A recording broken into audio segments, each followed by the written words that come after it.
very first Rescripted on platform. Recording is on. Oh, geez. Recording is on. Thank you for joining our very first Rescripted on platform event. We have Suzie Devine, the founder of BINTO, my personal favorite supplement company and brand. So welcome, Suzie. Thank you for joining us. Yeah, thanks for having me. I'm so excited to be kicking off your first platform event, and we've loved working with you, and I have enjoyed the community so much over the past year myself. Well, thank you. Getting to know everyone.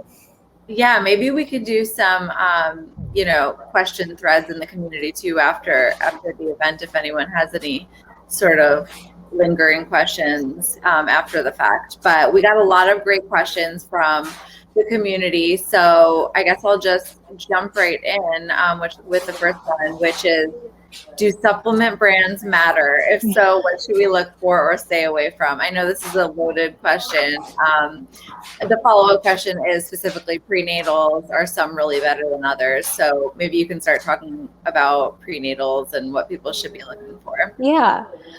Look, I think there are so many different brands out there, and there are a lot of great ones, and there are a lot of yucky ones. So it can be really hard when you are staring at a shelf or shopping online to weed through and figure out what you need. And we have taken away a lot of the guesswork at BINTO to make it easy for you.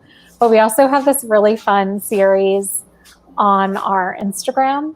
So you can go back through the highlights, and if you guys actually want to watch it, we go through and review different supplement brands, and we teach you how to be sort of supplement savvy and figure out how to read supplement labels to figure out if this brand is good or if it's a no-go. The big things I would highlight are make sure that it's manufactured in the United States. Make sure it doesn't have any fillers or preservatives in it. I actually go through on the Instagram and we'll highlight which ones are fillers and preservatives so you can know. And make sure you are looking for things that are, like non-GMO, vegetarian, have certification. That's kind of what you want to look for. So we have a bunch of different certifications, and that's what you want to be looking out for. So supplements aren't approved by the FDA, but we do have to be manufactured in an FDA approved lab. Okay. And we can be something called GMP certified, which is Good Manufacturing Practices certified. So that's what you want to look out for. You can also always message the supplement company and see if they are willing to send you their C of A. So that's going to be the certificate of analysis in their different supplements, so you can see what they're testing for and make sure that it doesn't have high levels of lead or other heavy metals, etc. So that is my answer for that question. And where can people find that video? So you can find them in the highlights on our Instagram channel, which is @mybinto. Fantastic. We'll share one after this event.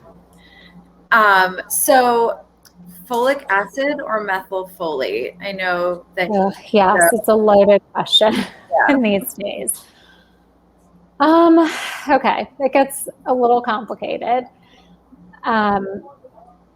We like methylated folate at BINTO. That is what we use. That is what most of the physicians on our scientific advisory board recommend. Folic acid is a synthetic that supplement companies have been using for years. Because of that, groups like ACOG, which is the American Congress of Obstetricians and Gynecologists, and the CDC recommend folic acid because that's the research that we have on supplement brands. There is, however, nothing to indicate that folate is harmful. Folate is wonderful. It's more bioavailable. And it's essentially the same thing. It's just folic acid is a synthetic form. So up to you. We use methylated folate, but physicians kind of legally tend to recommend folic acid because they don't, with malpractice insurance, if something goes wrong, they don't want to get sued. So that's often why you hear or see doctors on Instagram kind of going nutso over this, but they're talking totally fine. That's what it's like. So I know it's confusing. I wish I had a more straightforward answer, and hopefully we're going to have more research to show that methylated folate is completely safe and works well. We had many BINTO babies born, none with any neural tube defects. So that must be such a good feeling when you know that a baby is a BINTO baby. I know it is. It's like the sweetest. I love meeting them in real life too. It's so cool. It's really fun. So vitamin D, this is actually something I've been wondering lately, especially in the summertime. Do you have to supplement with vitamin D when you're trying to? Absolutely. So we recommend looking for a prenatal that has at least 2,000 IUs of vitamin D3. Vitamin D3 is going to be the best forms for humans. And 2,000 IUs is like the gold standard for what women need to be taking. You can take more. In fertility, there's obviously a lot of research that's been published showing that low vitamin D levels has an impact on fecundancy rates, or it can cause infertility. We're not quite sure why, but there are all these little receptors on our ovaries for vitamin D. So it definitely plays a big role in the reproductive health system. So please make sure you're taking at least 2,000 IUs of vitamin D3. Your doctor will also test for these levels, and if you need more, at BINTO, we can supplement you with more. So some women might need like 10,000 IUs daily to get up to the right level. Oh, wow. So is that something that fertility doctors typically test? Yeah, they typically will, they should be testing for it. I know my doctor tests for vitamin D3 levels, and then they'll also like remind you to look out for that as well as in supplementation. Got it. That's super helpful. Yeah. So someone asked, what's your advice when switching over from TTC to pregnancy supplements? Good question. So when you have a confirmed pregnancy, congratulations. It's exciting. Your fertility supplements are totally safe to take. So if you've been taking them, during that first few weeks of your pregnancy because you didn't realize, obviously it's fine. But you can stop taking them. So if you're taking CoQ10, NAC, DHEA, you don't really need to take those anymore during pregnancy. So if you were using something like BINTO, you would work with one of our health providers and we would edit your packets to take them out of your future orders. And if you miscarry, again, let us know. We can always get them back in your packets and adjust as needed. Got it. Is zinc okay during pregnancy? Yeah, absolutely. Zinc is essential during pregnancy. So definitely good to take. Is zinc in general, when you're trying to conceive, beneficial as far as like, especially with COVID, like does it boost your immune system? There aren't many studies. I think vitamin D3 is actually a better immune boosting supplement. If you look at the data that we have, zinc is great for hormonal acne, but it's also an essential mineral for thyroid health. And when we think about fertility, remember it's the endocrine system. And so the endocrine system are all of those little glands like our hypothalamus, our pituitary, and our thyroid. So we need our thyroid to function appropriately in order to conceive and carry a pregnancy to term. So zinc is definitely an essential nutrient for women who are TTC and dealing with any kind of thyroid issue. That's really good to know. Someone with Hashimoto's. Yeah. Okay, so DHEA for people with diminished ovarian reserve. I always get confused about DHEA. I know. So DHEA is different from DHA and EPA. DHA is the healthy fat that you find in nuts and algae and fish. DHEA is actually a hormone that we have in our body. So it's the only hormone supplement that we carry at BINTO at the moment. And through research, we've discovered that it can actually be really beneficial in women who are getting older, who have diminished ovarian reserve, increase egg quality. So it's not going to boost your egg count, but what it can do is increase the quality of those eggs that you have left on your ovaries. You want to be taking at least 75 milligrams daily. Usually people tell you to take it 3 times a day. That's just because it can upset your stomach. You could take it all at once if you want. I think that's what I did because it was in my BINTO packets. And I definitely think it helped during my rounds of IVF. The one thing though, if you have PCOS, we don't want you taking DHEA because it can mess with those androgen levels. And if you have PCOS, those are already off. So we don't want to make anything worse. So if you have PCOS, DHEA is a no-go. Got it. So someone had a pretty specific regimen that they wanted to run by you. Sure. Can I take vitamins E, C, magnesium, probiotics, folic acid, and omega-3 all together? Absolutely. Yeah. That's an interesting question because are there any combinations that don't go well together? Not really with supplements. What we want to, I don't play in the herbal space. So perhaps with herbal medicine, yes, but I don't really, like at BINTO, we don't really touch that area. The only thing would be like if you're taking, your thyroid medication, you want to wait at least like 30 minutes to an hour before taking supplements. I often say just take it at different times of day. So like take your Synthroid or, levothyroxine, whatever you're taking, your Armour, and then maybe take your BINTO packet in the evening. Got it. Yeah. Yeah, because I think you're supposed to take that on an empty stomach. Great. Yeah. This is another good one. I've been struggling with a thin uterine lining pre-frozen embryo transfer. Do you need vitamin E supplements, or will vitamin E supplements help? Yeah, this was sort of a big thing that I believe was in the book. It starts with the egg, where we really don't have a lot of literature or data surrounding this, idea that supplements can boost your uterine lining quality. But vitamin E is one of the few things that's been studied. And so this woman mentions it in that book. The other thing you can take would be CoQ10. We do think that can help with transfers. So, if you were doing a fresh retrieval cycle and taking CoQ10 for egg quality, keep taking CoQ10 for your FET cycle.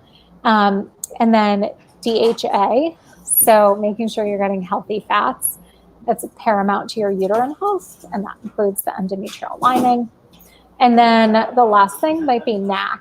So N-acetylcysteine can support a healthy uterine environment. And then probiotics as well. So Lactobacillus rhamnosus and Reuteri. We are very much exploring vaginal probiotics. This is kind of like the new wave in fertility. So yeah, stay tuned. But those would be my recommendations for. I did not realize that CoQ10 can help with transfer as well. Yeah, it can. We don't have as much research on that as we do for egg quality, but a lot of clinics will recommend, it's okay to continue and take during your transfer cycle. Awesome. Okay. Well, we kind of went over what supplements to take. Okay. So men, do you have any recommendations for supplements that men should be taking? Absolutely. So we highly recommend that men get on a supplement routine if you're trying naturally or doing IVF with your partner's sperm. Sperm is half the equation, or I guess a third of it, because it's your uterus, the egg, and then the sperm.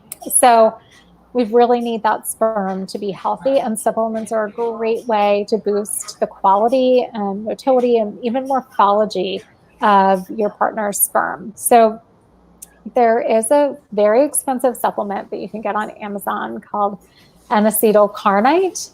I think it's called Proxeed. It's like $50 for a couple packets, but it definitely helps. It's a very powerful antioxidant. So if you definitely have sperm issues, please check that out. I think it works. And then the other things would be getting them on a multi with zinc and selenium. It's really important for sperm health. Vitamin C, 500 milligrams. As vitamin C is esterase C.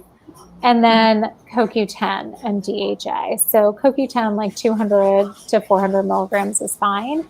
And then DHA either as a fish oil or algae oil.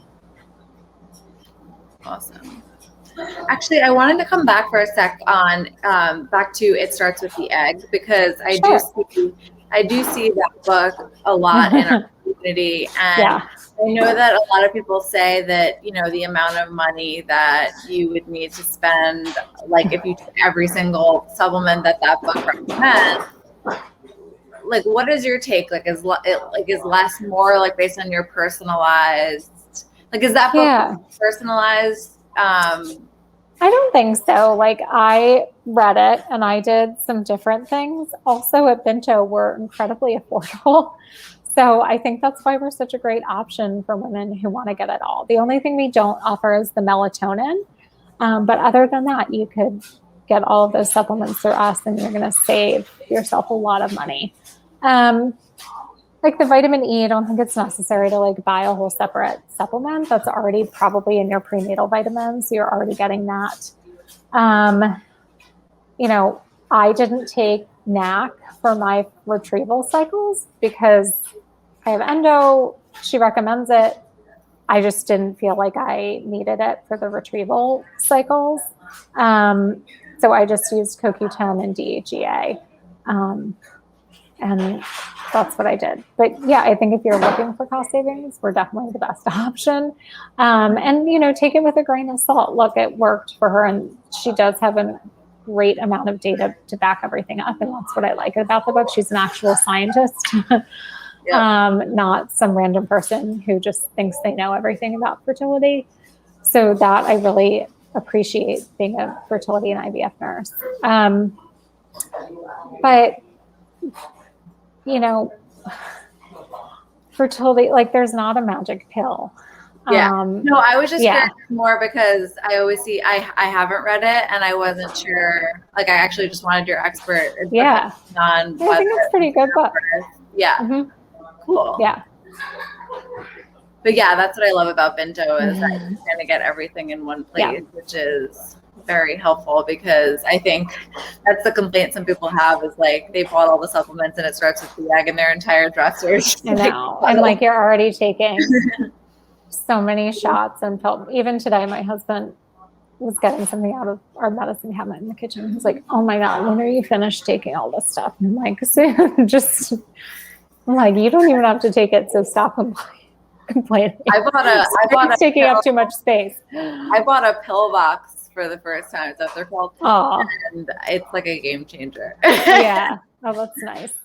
I'm probably like, you're all probably very organized, but because I know, like, it's second nature to me because I've taught so many women how to do their meds that I'm probably like the least organized person with her meds, but oh well.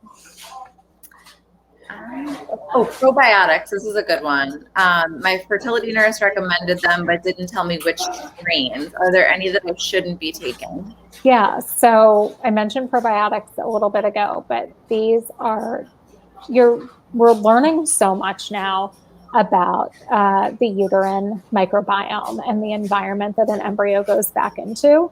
And it's, you know, the blog that just went up today, please check it out. I talk about these new tests, the Emma and Alice test. And I definitely think probiotics are game changing. And you can actually test the microbiome of your uterus. So the ones that you want to be looking for are the lactobacillus strains, Lactobacillus rhamnosus and reuteri. Those are probably the ones that your physician is talking about, and we carry that at BINTO. Awesome. Are there any other benefits that probiotics have? Absolutely. I mean, your gut health. So it helps with supporting a healthy metabolism, healthy digestion, getting things moving, and just supporting that good bacteria and your mood and mental health. Especially during pregnancy. My sister had a really terrible first pregnancy, and she had to be followed by maternal fetal medicine, and he pulled out all this these research studies and printed them out for her. And it was all about how, like, if your gut is so connected to your brain, and she was having like terrible constipation, and it led to mental health issues. But it's very related, especially during fertility and when you guys get pregnant. It's something to consider adding to your daily routine, for sure. Absolutely. I also wanted to ask you about inositol. This wasn't a community member question, but I think it would be helpful for people with PCOS to know more about. Yep. So inositol is a very powerful supplement that we use primarily for women with PCOS, yet it has benefits across the board for mental health. So anyone can take this. It comes from the B vitamin family. It's actually a carbohydrate, and we use it as a drink mix here at BINTO, and it comes in a 40-to-1 ratio. We use 2 types of inositol. We use myo-inositol and D-chiro. And to get the best concentration, you really want to find a supplement that has the 40-to-1 ratio. We use it as a powder. Otherwise, you'd be taking like 4 or 5 pills of just inositol, which is excessive. Yeah. So the fact that you can just dump it in your coffee, smoothie, water in the morning is great. And it's helpful for women with PCOS because it can help with insulin sensitivity and egg quality. So you guys can't take DHEA, but inositol is something, and CoQ10. Those are things that you want to be taking. Yeah, that's super helpful. That was the one, I think I've told you this before, but that was the one supplement my original fertility doctor told me to go on for PCOS. Mm-hmm. Gave me no other or supplement tips, but that was the one. That's funny. So yeah, it's a great supplement. So it's good that they even mentioned it. Yeah. So are multiple rounds of IVF safe long-term? This is something I've always wondered about. Look, I don't think we know fully the extent of, what multiple rounds of taking all these hormones do to the female body. There's just not enough data on it yet. But as of right now, we assume that it's safe. Okay. Yeah. That's good to know. Okay, so what are the best supplements for endometriosis? And as someone with endometriosis, what are the supplements that you take?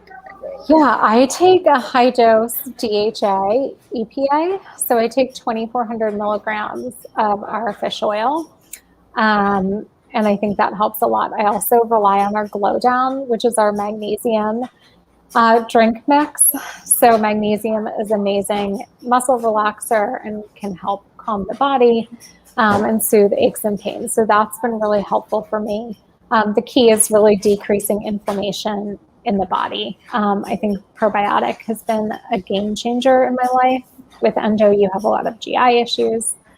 And then, for fertility, you definitely need to be boosting your egg quality. So CoQ10 and DHEA for sure. So the Glow Down, how does that help? So that's magnesium. How does that help for endo? So it can help with the inflammation and then some of the pain. So I think it really helps with like period cramps. It's helped me a lot over the past year, I would say. And what's the other? I have it on my counter. The other one, the drops. Oh, the Glow Elixir. That has turmeric in it. We only have a couple left. That was like a special holiday product that we did, but it was like anti-inflammatory and immune boosting. Yes, I love just taking that every now and then. Yeah. To make myself feel like I'm being really. I know, they are nice. Anti-inflammatory. Yeah. Okay. Are there any supplements to completely stay away from when TTC? So I would just be careful with herbal supplements. We don't know much about them. We don't have a lot of research. They can interact with different drugs that you're taking. I don't think we need to be taking like bee pollen or petroleum, like I see like royal jelly and all this other stuff, like eating primrose oil. I would kind of steer clear of those types of herbal products unless you're working with an acupuncturist and who specializes in Chinese medicine. who knows a lot about fertility drugs and like knows what they're talking about. Otherwise, I wouldn't just go like shopping on Amazon for random stuff that's promising to get you pregnant. Yeah, I actually just had a friend text me the other day because she's taking a month off between IVF retrievals, and she wanted to know if she should do herbs with her acupuncturist. And I told her to just ask the doctor just in case. Yeah. You know, I know that my doctor didn't want me to do the herbs during treatment, but I wasn't sure about if she was taking a break, if that would be. Yeah, I think always just double check with your provider. I think studied supplements are the best. So things like your CoQ10, probiotics, prenatal. Herbs, I think we have a lot to learn from them. And I'm not saying they don't work. I think they absolutely work. It's just we have to be careful because they can have actual impacts on drugs we're taking. Awesome. So should supplements be used as an alternative to food sources? Probably. No. Please get, eat a balanced, nutritious diet full of, greens and veggies and whole grains and all that good stuff. So supplements are not meant to overtake or replace a healthy diet. That's why I hate the supplements that say they have blends of greens in them, like dehydrated greens. I'm like, you should just be eating a nutritious diet. Like, I don't think you need to take all this dehydrated stuff, which you're probably just going to pee out. So I think that's where the supplement industry can kind of like dupe you into thinking that it's going to replace eating a healthy meal. It's not. It's just a complement, and it's something to give you a little boost. Yeah. Are there any supplements that can help boost progesterone? Not really. I know. So if someone got pregnant naturally, but had low progesterone and like you would just supplement with crenone. So like you're probably having chemical pregnancies. Your doctor is going to want to test your progesterone levels. If they are, that's the only reason why you're going to know. The only thing to really do is supplement with vaginal suppositories. Got it. Yeah. So you'd have to know about the issue. Right. And unfortunately, you might know about usually, it. Yeah. I know. Lupron. This is a medication I don't know a ton about, but I know that not fun. For endo, it's used a lot for. Is it suppression? Mm-hmm. So they're different makeups of Lupron. So they're different mixtures on the market. There's a Lupron acetate that you would take in an IVF stim cycle that kind of acts as your ganirelix or thing to prevent you from ovulating. And that's not very fun. Like, I gave me back knee all over and headaches. But Lupron depot is what you're taking to suppress you during, if you have endometriosis, if you're going to do a suppression before an egg retrieval or transfer.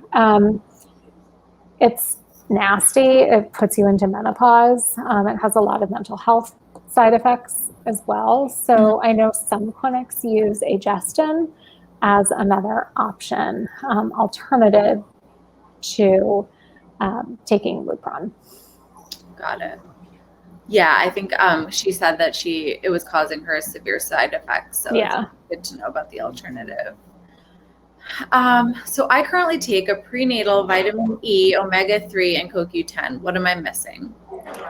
It sounds good, but I don't know what you're doing. If you're doing it first an embryo transfer or a retrieval cycle.